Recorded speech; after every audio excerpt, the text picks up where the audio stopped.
உங்க வாழ்க்கையில நடக்கிற காரியங்களை கொண்டு கர்த்தருடைய எச்சரிப்பை புரிந்து கொள்ள முடியும். எப்படி கர்த்தர் எச்சரிப்பார்னா, முதலாவது தரிசனங்களும் சொற்பனங்களும். தரிசனம் வருதோ இல்லையோ, சொற்பனம் வரும். அந்த சொற்பனங்கள் மூலமாய் கர்த்தர் பேசுவார், எச்சரிப்பை தருவார். See, dreams are always meant for warning. நீங்க சொற்பனங்களை பார்க்கீங்களா, கர்த்தர் சொற்பனங்கள் மூலமாய் உங்களுக்கு எச்சரிப்பை தருவார். நமக்கு அநேகருக்கு சொற்பனங்கள் வருது, நம்ம அது சரியா ஞாபகம் வச்சுக்க மாட்டோம். You see, before you sleep, it is very important for you to pray. நீங்க படுக்கிறதுக்கு முன்பாக ஜெபம் பண்ணியே ஆகணும். நீங்க ஜெபம் பண்ணாதான் நீங்க தேவன் இடத்திலிருந்து சொற்பனங்களை பெற்றுக்கொள்ள முடியும்.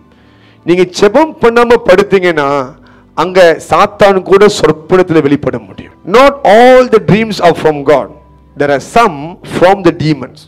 சில சொற்பனங்கள்ல நீங்க பார்ப்பீங்க, இச்சையான காரியங்கள் நடக்கிற மாதிரி, ஆபாசமான காரியம் நடக்கிற மாதிரி.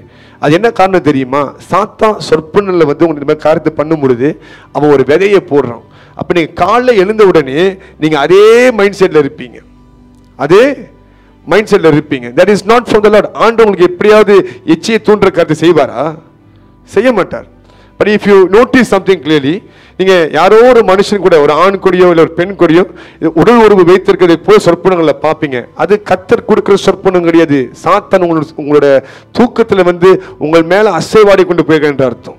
உங்க சொற்பனத்தை நீங்க பார்க்கிற சகல தீமையோ உங்க உடம்புல இருக்குன்ற அர்த்தம். If you dream sexual things in your dream, that means you have a spiritual husband in you. ஆவில ஒரு புருஷன் அல்லது ஒரு மனைவி இருக்கின்ற அர்த்தம். அது உங்க கணவன் உங்க மனைவியோட சேர விடாது, சேர விடாது. ஏதாவது ஒரு வகையில பிரிவினை கொண்டு வந்துட்டே இருக்கும். சிலர் செத்தவங்களோடு பேசிட்டு இருப்பாங்க போயிட்டு. அப்படின்னா மரணத்தின் ஆவி உங்களை பின் தொடருது, அது உங்களுக்குள்ள தங்கி இருக்கின்ற அர்த்தம். உங்களோட தூக்கம் உங்களோட ஆவிக்குரிய உலகத்துக்குள்ள கொண்டு போகும்.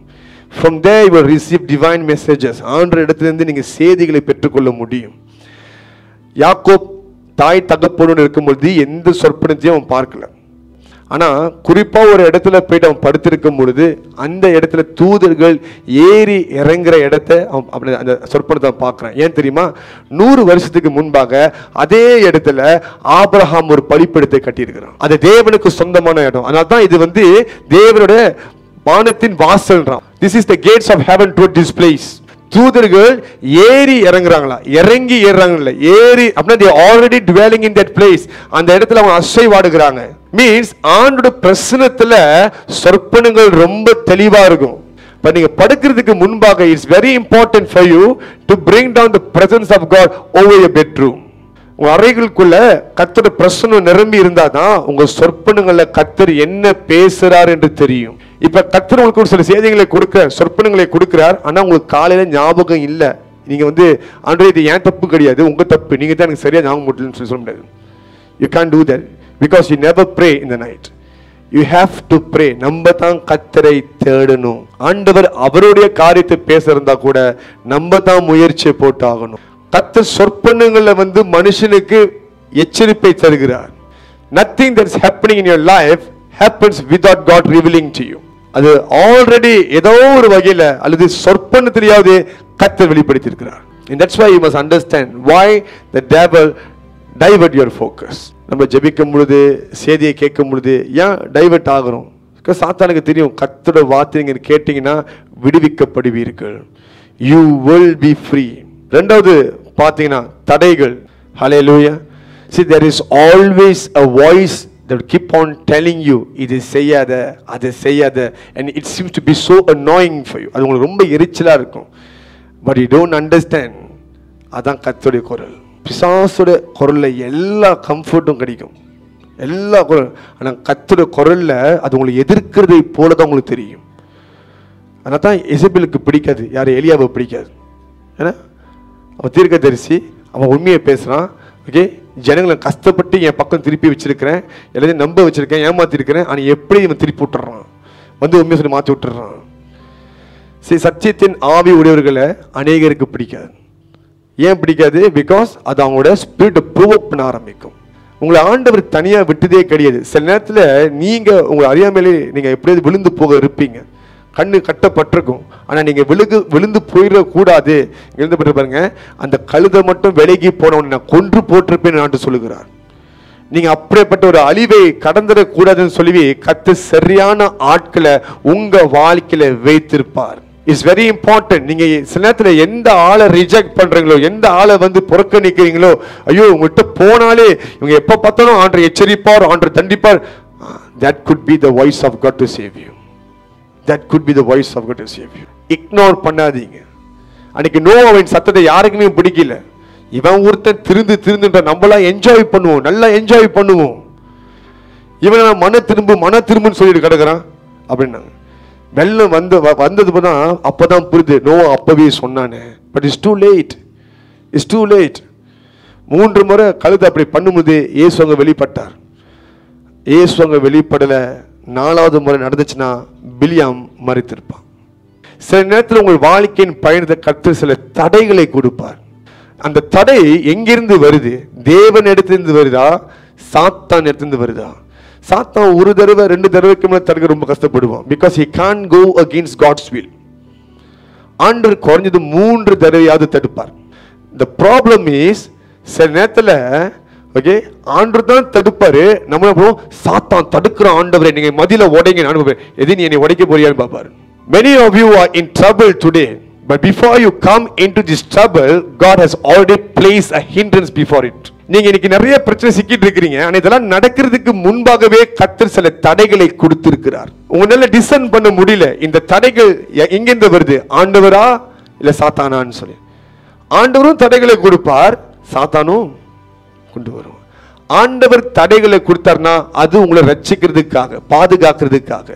சாத்தான் தடைகளை கொடுத்தனா நீங்க அழிந்து போகணும்னுக்காக. This is where you need to go biblical. Okay, நீங்க போக இருக்கிற காரியம், செய்ய இருக்கிற காரியம், ஓகே, இது தேவனுக்கு பிரியமான காரியமா, தேவனுக்கு பிரியமான காரியமா, இதை நான் செய்யலாமா? ஓகே, பிப்ளிக்கலா நம்ம பார்க்கலாம். 2வது நம்ம உள்ளத்துல ஒரு சமாதானத்தை வைப்பாரு. சில நேரத்தில் நம்ம என்ன பண்ணோம்னா, இது ஒரு ஊழியம் தானே, இது கர்த்தத்தை நம்ம செய்யறோம்னு சொல்லி அதுல கூட கர்த்தர் தடையாக நிற்பார். பைபிள்ல பார்க்கிறோம், அப்போஸ்தலர் பார்க்கிறோம், பவுல் ஒரு தேசத்துக்கு போயிட்டு இயேசுவை குறித்து பிரசங்கம் பண்ணணும்னு நினைக்கும் பொழுது அவன் சொல்லுவான், நாங்க போக கூடாதபடிக்கு the spirit of Jesus stopped me. இயேசுவின் ஆவியானவர் என்னை தடை பண்ணினார். நான் யோசிச்சேன், ஆண்டவரே போகிறது உங்க காரியம் தானே, உங்க ஊழியம் தானே, ஏன் தடுக்கிறீங்க? This is what you understand. ஊழியம் கூட மனுஷன் விருப்பத்தின்படி அல்ல, தேவனுடைய சித்தத்தின்படி செய்யணும்.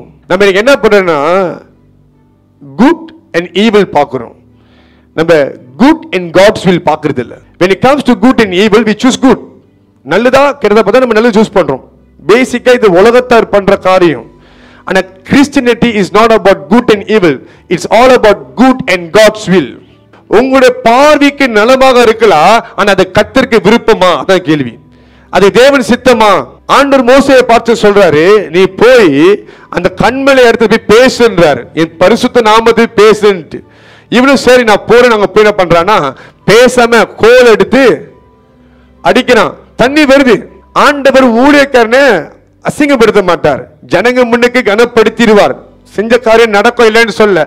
ஆனா தனியா கூட சொன்னாரு, மோசே நான் உன்கிட்ட என்ன சொன்னேன், பேச நீ என்ன பண்ண? இல்ல சரியான கோபம், உங்க சார்பு கோபப்பட்டேன். உன் கோபம் அப்புறம் வச்சுக்கோ, பிரச்சனை இல்லை, நீ காண போக முடியாது.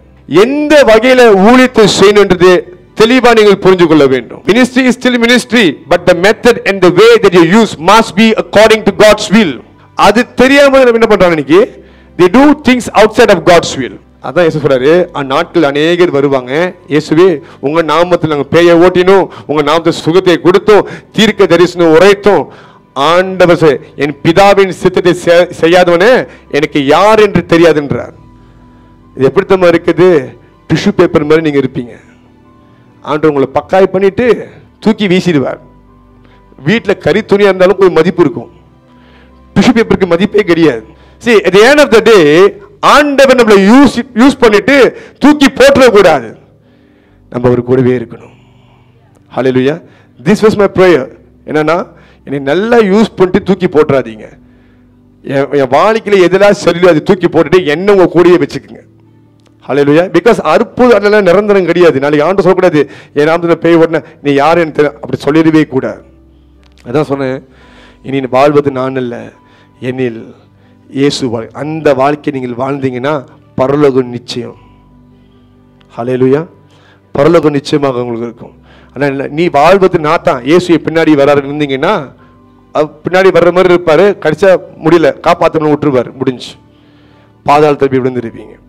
அப்ப தேவன் தடை உண்டாக்கும் பொழுது கவனத்தை செலுத்துங்க. தடைகள் உண்டாகும், நிச்சயமா உண்டாகும். நம்ம அதையும் தாண்டி நம்ம மாம்சத்தின் விருப்பத்தின்படி இச்சைப்படி நம்ம ஓட ஆரம்பிச்சோமா நம்ம போய் அழிந்து போய் நிற்போம். ஆண்டவர் யாருமே தள்ளி விட்டுட்டு கைத்தட்டி சிரிக்கிற தேவன் அல்ல. எழுதப்பட்டிருக்குது, எந்த மனுஷனோட ஆத்மாவும் அழிந்து போவது தேவனுடைய விருப்பம் இல்லையா. அதனால தான் ஆண்டவர் முன்பாகவே எச்சரிப்பு தருகிறார். ஹல்லேலூயா. மூன்றாவது நீங்க பாத்தீங்கன்னா அட்டாக்ஸ். மைனரான அட்டாக்ஸ் உங்களுக்கு வரும், நீங்க சரியா அதை கவனிக்கணும். இந்த காரியத்தை ஒரு ஆள் உங்களுக்கு விரோதமா எழும்புறாங்கன்னா நீங்க உடனே யோசிக்கணும், நான் என்ன தப்பு பண்ணினேன், நான் எங்க குறை வச்சிருக்கிறேன், என் சைட்ல என்ன தப்பு இருக்குது. அதான் டிசன்மென்ட். என்ன நடந்தாலும் இந்த காரியம் நடக்க இருக்குது, ஏன் நடக்குது, சத்ரு உங்களுக்கு விரோதமா எழும்புறான், ஏன் இந்த கர்த்தர் அனுமதி கொடுத்தார், நான் எங்க குறை வச்சிருக்கிறேன், இப்படி நீங்க ஆராய்ந்து பார்க்கணும். உங்கள் வழிகள் சரியா இருந்தா தான் நீங்க முன்னுக்கு போகணும். உங்கள் வழிகள் சரியில்லைன்னா கர்த்தரை நோக்கி நீங்கள் போய் மன திரும்பி அப்புறம் தான் நீங்க அடுத்த கருத்தை பார்க்க முடியும். There are things that are happening in your life. Okay, கொஞ்சம் கொஞ்சமா உரசல் உண்டாகுது, அப்புறம் கீறல் உண்டாகுது, அப்புறம் வெட்டு உண்டாகுது. அது உயிரை எடுக்கிறதுக்கு முன்பாகவே நீங்க அது ஒரு அட்டாக் நீங்க புரிஞ்சுக்கணும். Sometimes the devil can bring some attacks. குடும்பத்தில் நீங்க இருப்பீங்க, பெரிய குடும்பம், ஆனா உள்ளுக்குள்ளே உங்களுக்கு பிரச்சனைகள் வருது, பிள்ளைங்கனால பிரச்சனை வருது. ஓகே, சின்ன பிள்ளைங்களால சண்டை வருது. It's a sign that God wants you to move out. நீ தனியா போய் இருக்கிறது நல்லது, அது உங்களுக்கு அழகா உங்களுக்கு காமிக்க. நீங்க என்ன பண்ணுவீங்க, இல்லை நாங்க குடும்பம் பெரிய ஒன்னாவே இருப்போம்னு சொல்லி கடைசி பெரிய சண்டை வந்துடும். ஊர் பார்க்குறவளுக்கு பெரிய சண்டை வந்துடும். எதுவுமே பெருசா வராது தெரியுமா, முதல்ல சின்னதாக தான் வரும். அந்த சின்னது தான் இஸ் எ இண்டிகேஷன். ஆண்டு உங்களுக்கு அலர்ட் கொடுக்கிறாரு, கவனமா இரு, எச்சரிக்கையாக இரு.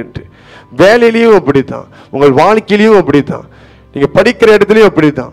ஒரு பெரிய ஆபத்து வர்றதுக்கு முன்பாக ஆண்டவர் சின்ன சின்னதா கொடுப்பாரு.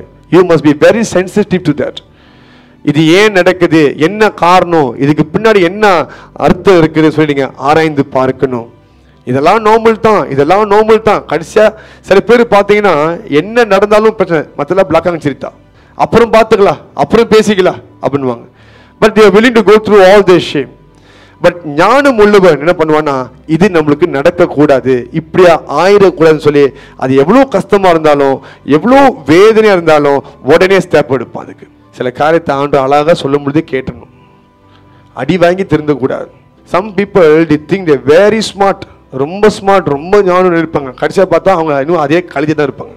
அவங்களுக்கு அவங்க நினைப்பாங்கன்னா நான் தான் காட்டுக்கு சிங்கம்னு நினைப்பாங்க, என்னை யார் அடிக்க முடியும்னு நினைப்பாங்க. ஆனால் அவங்க தெரியல, அவங்க என்னத்த நீ ரியாக்ஷன் கொடுத்தோம், நீ கடைசி அதே கழுது தான், அதே டொங்கி தான், உன்னால மிஞ்ச முடியாது. சிங்கத்தை படித்தவர் தான் கழுதியும் படித்திருக்கிறார், கழுதையை படித்தவர் சிங்கத்தையும் படித்திருக்கிறார். ரெண்டுக்கும் வேறு வேறு ஃபங்க்ஷன் இருக்குது. ஹல்லேலூயா. பாதி பேர் இவர் என்ன சொல்ல வராரு, பரிசுத்தாவி நாடுங்க சொல்றது உங்களுக்கு புரியும். ஹல்லேலூயா. Be careful on that. So எச்சரிப்பு ஆண்டு கொடுக்கும் பொழுது உங்களுக்கு இந்த மாதிரியான அட்டாக் உடம்புல வந்து சில இண்டிகேஷன் பாருங்க. நம்மளுக்கு ஒரு சீக்கு வர்றதுக்கு முன்னே, அது டயபெட்டிக்காக இருக்கட்டும், பிபியாக இருக்கட்டும், இதெல்லாம் வர்றதுக்கு முன்னே சில இண்டிகேஷன் வரும். நம்மளுக்கு தெரியும் ஏதோ உடம்பு சரியா இல்லைன்ட்டு. ஸோ இதுதான் நேச்சர். ஓகே, அது ஃபிசிக்கலாக இருக்கட்டும், ஸ்பிரிச்சுவலாக இருக்கட்டும்.